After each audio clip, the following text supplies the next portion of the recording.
Hello everyone, आप सभी का फिर से स्वागत है हमारे चैनल पे जिसका नाम है लाइफस्टाइल्स ऑफ देसी कपल। आज फिर से मैं एक इन्फॉर्मेटिव वीडियो लेकर आई हूँ जो कि एक बहुत ही इम्पोर्टेंट टॉपिक पर है। एक्चुअली इस टॉपिक पर मुझे बहुत सारे क्वेश्चंस आए मेरे इंस्टाग्राम और मेरे यूट्यूब चैनल पर भी। लोग जनरली ये पूछते हैं कि अगर हमें जर्मनी में कोई ऑफ़र मिल रहा है तो हमें कितने ग्रॉस सैलरी का ऑफ़र एक्सेप्ट करना चाहिए, या फिर हमें कौन सा ऑफ़र एक्सेप्ट करना चाहिए जिससे कि हम इजीली सर्वाइव कर सकें और थोड़ा अमाउंट हम सेव भी कर सकें। कुछ लोग ये भी पूछते हैं कि हमारी फैमिली में इतने मेंबर हैं तो हम कितने का ऑफ़र एक्सेप्ट करें ताकि हमारी फैमिली अच्छे से सर्वाइव कर सके। इन सभी क्वेश्चंस का आंसर अलग अलग देने से अच्छा मैंने सोचा कि मैं एक वीडियो बनाती हूँ जिसमें मैं एक्सप्लेन कर सकूँ कि जर्मनी में सैलरी कैसी होती है, मीन्स ग्रॉस सैलरी क्या होती है, नेट सैलरी क्या होती है, इसी के साथ साथ सैलरी कैलकुलेशन कैसे होता है। सारी कंट्रीज़ में ग्रॉस, नेट और जो कैलकुलेशन होता है सैलरी का वो थोड़ा डिफरेंट होता है। जर्मनी में भी थोड़ा डिफरेंट है, पर यहाँ पर जो ग्रॉस सैलरी है, नेट सैलरी और कैलकुलेशन है वो मैं आपको अच्छे से इस वीडियो में एक्सप्लेन करना चाहती थी। बिना टाइम वेस्ट किए चलिए अब हम ये वीडियो स्टार्ट करते हैं। सबसे पहले मैं बता दूं कि ग्रॉस सैलरी, जिसे ब्रूटो गेहाल्ट भी कहते हैं, वो क्या होती है। ग्रॉस सैलरी जैसे कि बाकी कंट्रीज़ में भी होती है, वो अमाउंट होता है जो बिना डिडक्शन, बिना कोई डिडक्शन के आपको बताया जाता है एज अ सैलरी, जो आपका पैकेज होता है, आपके ऑफर लेटर में लिखा हुआ होता है। कभी भी आपकी नेट सैलरी नहीं होती है। तो जर्मनी में भी अगर आप ग्रॉस सैलरी के बारे में बात करें, वो सैलरी जिसमें से आप कोई भी डिडक्शन कैलकुलेट नहीं करते हैं, जो कंप्लीट एक पैकेज होता है जो आपको कॉन्ट्रैक्ट में मिलता है, वो होता है ग्रॉस सैलरी, जिसे ब्रूटो गेहाल्ट भी कहते हैं। नेट सैलरी, जिसे नेटो गेहाल्ट भी कहते हैं, वो आपकी सैलरी बनती है जब आपके सारे डिडक्शन हो जाते हैं, जिसमें कि आपकी सोशल सिक्योरिटी कंट्रीब्यूशन भी आता है, आपके अदर डिडक्शन भी आते हैं, इंश्योरेंस भी आते हैं, सब कुछ आता है। और जर्मनी में जो डिफरेंस होता है ग्रॉस सैलरी और नेट सैलरी में, वो बहुत ज़्यादा होता है। एक टिप यहाँ पर ये है कि अगर आप अपने एम्प्लॉयर से डिस्कस कर रहे हैं सैलरी के बारे में, तो वो आपसे हमेशा आपकी ग्रॉस सैलरी के ऊपर ही डिस्कस करेंगे।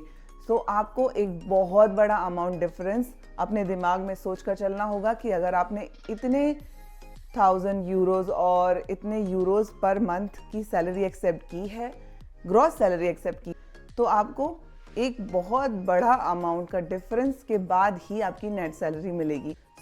हमेशा ध्यान रखें, जब भी आप अपने एम्प्लॉयर से बात कर रहे होते हैं या डिस्कस कर रहे होते हैं कि आपकी ग्रॉस सैलरी आपको कितनी चाहिए और कितनी एक्सेप्ट करेंगे आप, तो हमेशा एक बड़ा डिफरेंस लेकर ही चलें कि आपको बहुत बड़ा एक अमाउंट डिडक्शन में देना होगा, टैक्सेस में देना होगा, उसके बाद का जो बचा हुआ अमाउंट आपकी नेट सैलरी आएगी। नेट सैलरी कैलकुलेशन जो होता है वो होता है इस बेसिस पे कि आप किस टैक्स क्लास में आते हैं, अगर आप मैरिड हैं तो आपके कितने बच्चे हैं, आप सिंगल पेरेंट हैं क्या, ये सब कुछ पे डिपेंड करता है।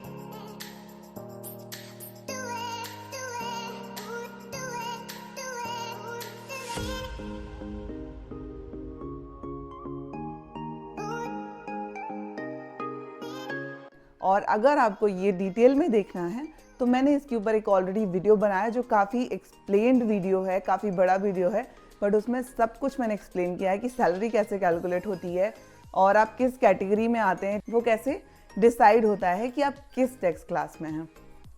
अगर आप चाहें तो आप ये डिटेल वीडियो देख सकते हैं, वरना मैं आपको इस वीडियो में एक एवरेज जो डिडक्शन होता है जर्मनी में, उसके बेसिस पर बता सकती हूँ कि आपको कितनी सैलरी इन हैंड मिलेगी based on some X amount of gross salary. But इसको अच्छे से एक्सप्लेन करने के लिए मैं आपको एक एवरेज परसेंटेज डिडक्शन बता सकती हूँ, जो कि आप कैलकुलेट कर सकते हैं कि अगर आपको ग्रॉस सैलरी इतनी मिलती है तो आपकी नेट इनकम कितनी होगी बेस्ड ऑन दीज परसेंटेज। पर एग्जैक्ट अगर आपको जानना है तो आप टैक्स कैलकुलेटर में भी जाकर चेक कर सकते हैं। जर्मनी में tax calculation, social security contribution, ये सब कुछ मिलाकर एक बहुत बड़ा चंक आपके सैलरी से चला जाता है। इस वीडियो में मैं एक्सप्लेन करने के लिए आपको एवरेज एक परसेंटेज बताती हूँ जो कि है 35%। सो सपोज आपकी जो सैलरी है, ग्रॉस इनकम है, वो 3000 यूरो पर मंथ है, तो अगर आप 35% सारे डिडक्शन और कंट्रीब्यूशन में डालते हैं तो आप 1950 यूरो, बस इतना ही नेट सैलरी अपने साथ ले जा सकते हैं। मीन्स आपकी ये इनहैंड सैलरी होगी जो आपको मंथली क्रेडिट होगी आपके अकाउंट में। सो आप देख सकते हैं कि कितना ज़्यादा अमाउंट डिफरेंस हो चुका है यहाँ पर, और ये भी डिपेंड करता है कि आप कौन से टैक्स क्लास में हैं। सो अगर आप टैक्स क्लास 1 में हैं तो आपका डिडक्शन ज़्यादा होगा। जो मैंने अभी आपको बताया ये जस्ट एक एग्जाम्पल था, क्योंकि जर्मनी में जो मिनिमम डिडक्शन होता है वो 32 से 35% तो होता ही है। बाकी सारे डिडक्शन अगर आप डिफरेंट टैक्स क्लास में हैं तो आपके इससे ज़्यादा परसेंटेज पर मंथ भी डिडक्ट हो सकते हैं। सो आपको बहुत केयरफुली अपना पैकेज डिसाइड करना होगा। सो ये तो हो गया कि ग्रॉस सैलरी क्या होती है जर्मनी में, नेट सैलरी क्या होती है, इनके बीच में कितना ज़्यादा अमाउंट डिफरेंस होता है। इसी के साथ साथ मैंने आपको एक छोटा सा एग्जाम्पल कैलकुलेशन का भी दिया। बट मैं यहाँ पे एक चीज़ और बताना चाहूँगी कि बहुत सारी कंपनीज होती हैं जो इनके ऊपर भी आपको कुछ बेनिफिट देती हैं। कुछ कंपनीज होती हैं जो आपको जैसे कि मोबाइल फ्री देंगी और उसका जो पर मंथ का बिल आएगा वो भी कंपनीज पे करती हैं। कुछ कंपनीज है कि वो लैपटॉप्स देंगी ताकि आप कहीं से भी काम कर सके, फ्लेक्सिबल रहे। और कुछ कंपनीज ऐसे भी करती हैं कि अगर आप अब्रॉड से आ रहे हैं तो आपका और आपकी फैमिली का सारा ट्रैवल का, रिलोकेशन का पूरा खर्चा वो उठाते हैं। कुछ कंपनीज इसके साथ साथ आपको शॉर्ट टर्म पे अकोमोडेशन भी प्रोवाइड करती है जर्मनी में, जो कि एक बहुत बड़ा अमाउंट आप सेव कर लेते हैं इनिशियली, क्योंकि अकोमोडेशन यहाँ पे बहुत महंगा है अगर आप कंपेयर करेंगे बाकी कंट्रीज से तो। और एक सैलरी का एक ऑलमोस्ट हाफ पार्ट आपके अकोमोडेशन में चला जाता है। सो इनिशियली आपको अगर ये सारे सपोर्ट मिलते हैं तो वो भी एक बहुत बड़ा बेनिफिट हो जाता है आपके लिए, क्योंकि आपको अपनी सेविंग्स से पैसा निकाल कर आपके सेटलमेंट में नहीं डालना होता है कि आप जर्मनी में आके कैसे सेटल होंगे, कैसे रहेंगे और कैसे ट्रैवल करेंगे, कैसे आपकी फैमिली आएगी। और भी बहुत सारे गाइडेंस यहाँ पे कंपनीज देती हैं, जर्मन कंपनीज, अगर वो आपको अब्रॉड से लेकर आती हैं तो, जैसे कि आपका यहाँ पे रजिस्ट्रेशन चेक करना, वीज़ा प्रोसेस एंड एवरीथिंग। सो ये सारे बेनिफिट्स तो इम्पॉर्टेंट हैं, बट मैं आपको सजेस्ट करूँगी कि आप ये सारे बेनिफिट मिल रहे हैं इसकी वजह से ऐसे कोई भी ऑफर एक्सेप्ट ना करें जिसमें कि आपकी नेट इनकम कम हो, क्योंकि वो जो नेट इनकम है उसी पर आप सर्वाइव करने वाले हो अपने रेस्ट ऑफ दी करियर, जितना भी आप इस कंपनी में निकालने वाले हो। सो केयरफुल रहकर आप ये डिसाइड कर सकते हैं कि आपको कितने का ऑफर एक्सेप्ट करना चाहिए जर्मनी में। सो ये तो था मेरा वीडियो, एक बेसिक इन्फॉर्मेशन जो कि जर्मनी के बारे में मैंने आपको दी कि यहाँ पे ग्रॉस सैलरी या फिर सैलरी कैलकुलेशन कैसे होता है।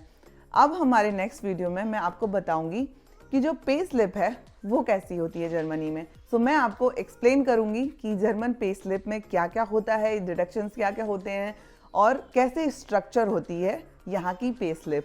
सो आपसे मैं मिलती हूँ अपने नेक्स्ट वीडियो में। तब तक मेरे चैनल को सब्सक्राइब करना मत भूलिए and like and share and comment section में ज़रूर बताइए कि आपको ये वीडियो कैसा लगा। तब तक के लिए बाय बाय।